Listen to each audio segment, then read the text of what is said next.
Guys, isa sa pinakaimportanteng matutunan natin sa ating buhay ay huwag natin tingnan kung ano yung maganda sa iba.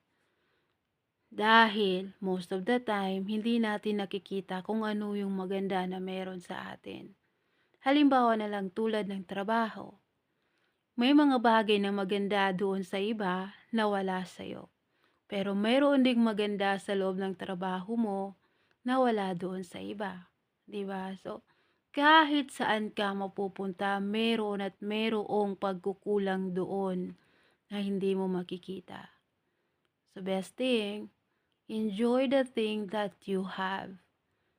Tumingin ka lang sa meron sa'yo upang hindi ka napupunta sa pagkukumpara na imbis na maging thankful ka sa mga bagay na meron ka, ay puro ka nakatingin sa meron sa iba. Kaya, focus ka sa meron ka upang sa ganun, ma-enjoy mo yung meron ka. Yun lang! Assalamualaikum!